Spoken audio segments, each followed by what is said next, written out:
From now on, Mom, you should just cook for yourself. The words hit harder than I expected. My son, Adam, said them so casually, like he was commenting on the weather, not slicing through 2 decades of shared dinners, laughter, and the quiet rituals that once bound us together. For a moment, I just stared at him across the kitchen table, his plate half-finished, his eyes glued to his phone. I wanted to laugh it off, pretend it didn't sting. Oh, tired of my cooking already? I tried to sound playful, but my voice trembled just enough to betray me. He didn't look up. It's not that. I just think I'm old enough to handle my own meals now. You don't need to fuss over me. Fuss. The word clung to me like smoke. I'd been fussing since he was born, from the late-night bottles to the little birthday cakes shaped like dinosaurs. Cooking wasn't just feeding him. It was how I said I love you without the awkwardness words sometimes carried between mothers and teenage sons. Still, I nodded. All right, I said softly. If that's what you want. He shrugged, pocketed his phone, and left the table. The sound of his door closing upstairs felt louder than it should have. That night, I ate alone for the first time in years. One plate, one fork, one chair pulled out beneath the kitchen light. The soup cooled faster than usual. Perhaps food knows when it's meant to be shared. Over the next few days, I adjusted, or at least I tried to. The silence during dinner was deafening, broken only by the hum of the refrigerator. Sometimes, I'd catch myself preparing extra portions, my hands moving out of habit, before I remembered. Then I'd sigh, pack the leftovers into containers, and tell myself this was what independence looked like. But independence wasn't supposed to feel like loneliness. What puzzled me most was how easily Adam seemed to move on. He came home late, skipped meals, left dishes in the sink. I watched him from the hallway sometimes, his tall frame hunched over his desk, his world shrinking to the glow of a screen. I wondered when I'd stop being part of it. I didn't protest, didn't remind him of the nights he used to sit beside me, telling me about his dreams while I stirred the pot. I just let it happen. After all, every mother must learn, sooner or later, that love sometimes means stepping back. Or, at least, that's what I told myself until his birthday came. And suddenly, everything I'd tried to bury began to rise again. Adam's birthday fell on a Sunday that year, a gray, reluctant kind of morning, the sort that made the world feel half asleep. I woke early out of habit, the way I used to when he was a boy, when birthdays meant streamers, cake batter, and his small voice begging me to let him lick the spoon. For a moment, as the kettle hissed, I almost forgot the distance between us. It had been 6 months since that night at the kitchen table, 6 months since Adam told me to cook just for myself. I had honored his words, though they had settled in me like a stone. We'd become polite strangers under the same roof, our conversations clipped, our laughter replaced by silence, and the occasional text message sent from one room to another. Sometimes I blamed myself. Maybe I'd held on too tightly, still seeing him as the boy who needed me, not the man he was becoming. Other times, I blamed the world that had pulled him away, friends, work, his phone that never seemed to leave his hand. But deep down, I knew it wasn't about blame. It was about the quiet transformation that happens when children grow and mothers are left holding invisible memories. I still worked part-time at the local library, shelving books and recommending novels to people who looked at me with grateful eyes, a small, comforting echo of being needed. But every evening when I returned home, the lights from Adam's room were always on, and I'd hear faint laughter through his headset. Never directed at me, never shared with me. And yet, as his birthday approached, something inside me itched with old instincts. I told myself I wouldn't make a fuss, that I'd respect his space. But love is rarely rational. The night before his birthday, I stood in the kitchen, staring at the empty countertop. The house was quiet except for the ticking clock and the wind pressing against the window panes. My hands hovered over the spice rack, over the flour, over the memories. Maybe just a small cake, I thought. Nothing big, just tradition. But I stopped myself. He said not to cook for him. I turned off the light and walked upstairs, heart heavy but steady in its restraint. The next morning, I greeted him with a smile that felt both proud and uncertain. "Happy birthday, sweetheart," I said. He looked surprised, not because I remembered, but because he hadn't expected me to say anything at all. "Thanks, Mom," he mumbled. And that was it. No plans, no hint of celebration. Until later that afternoon, when he appeared in the doorway and said the last thing I ever expected to hear. "Mom, do you think you could make your lasagna tonight?" For a moment, I thought I'd misheard him. Adam stood in the kitchen doorway, hair tousled, a faint smile tugging at his lips, the same half-apologetic grin he used to wear as a boy when asking for a favor he knew he shouldn't. His voice was lighter this time, almost hesitant. "Your lasagna?" I repeated, trying to keep my tone neutral, though my heart had already started to race. He rubbed the back of his neck, eyes darting between the floor and me. "Yeah, the one you used to make on my birthdays." He gave a short laugh. "Figured it'd be nice." Nice. Such a small word, and yet it unraveled months of silence in an instant. I wanted to say yes immediately, to rush to the pantry and start measuring out ingredients, to let the warmth of the oven fill the cold gap that had grown between us. But something inside me hesitated, a quiet, wounded part that remembered too well the sting of his earlier words.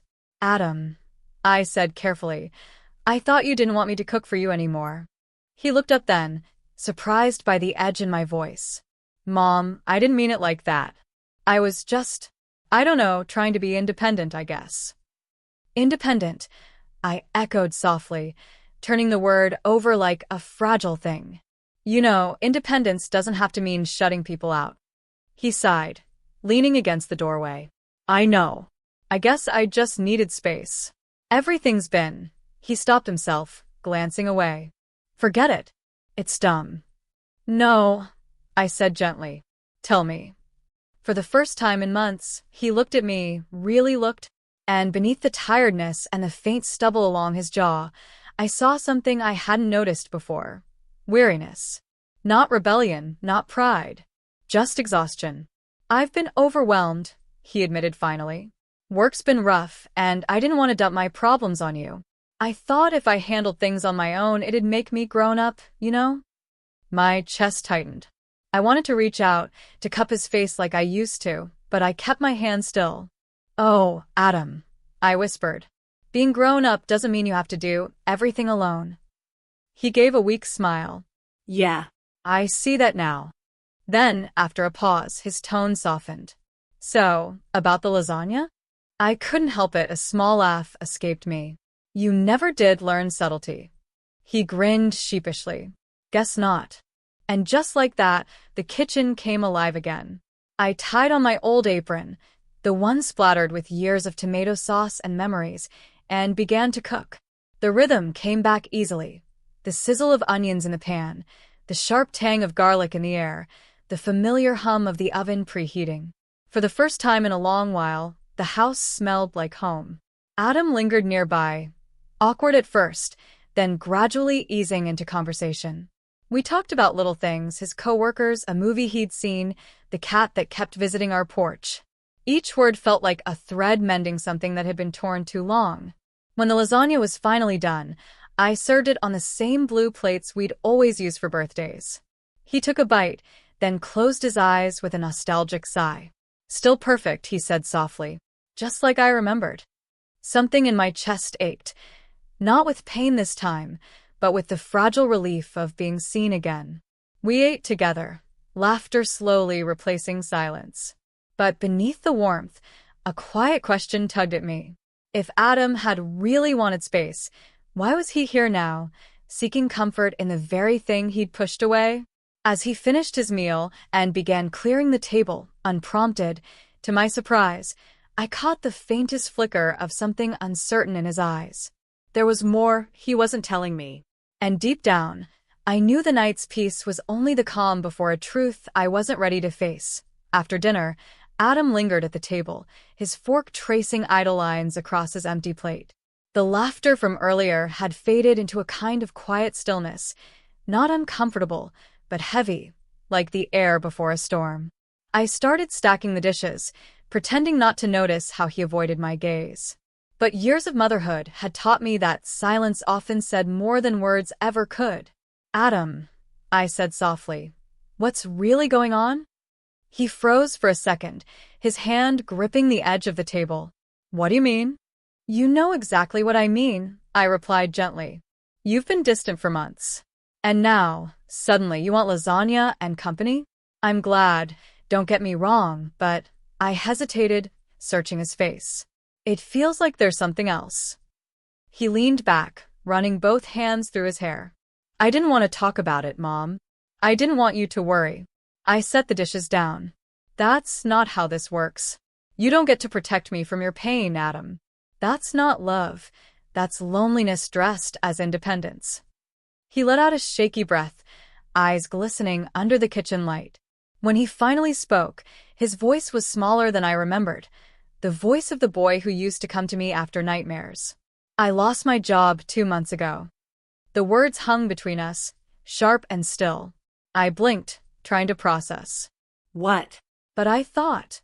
I didn't tell you because I was embarrassed, he cut in, voice cracking. You worked so hard to raise me, to give me everything. And here I am, 24, failing at something as basic as keeping a job. Oh, sweetheart, my voice broke. I moved toward him, but he shook his head.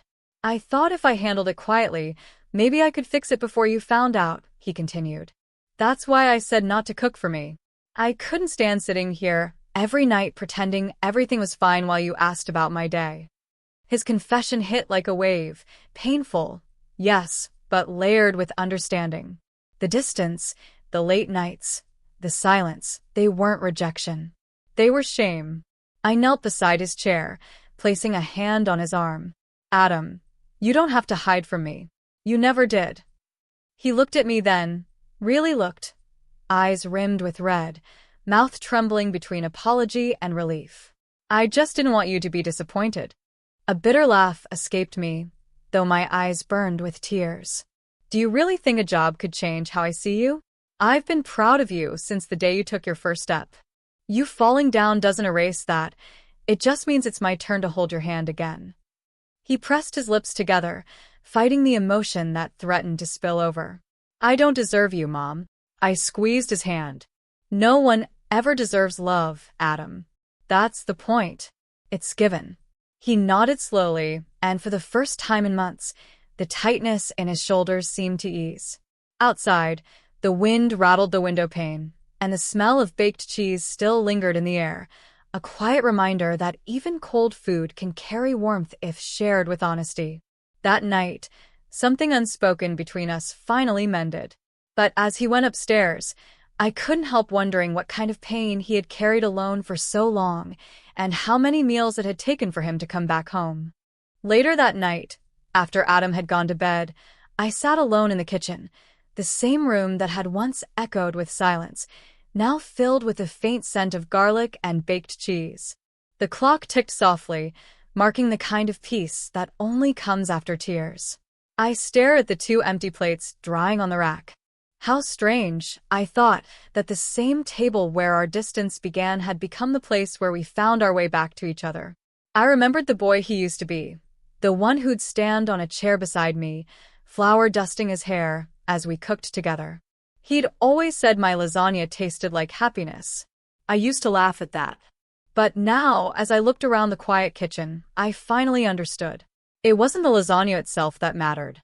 It was what it represented: comfort, safety, and the simple act of being seen.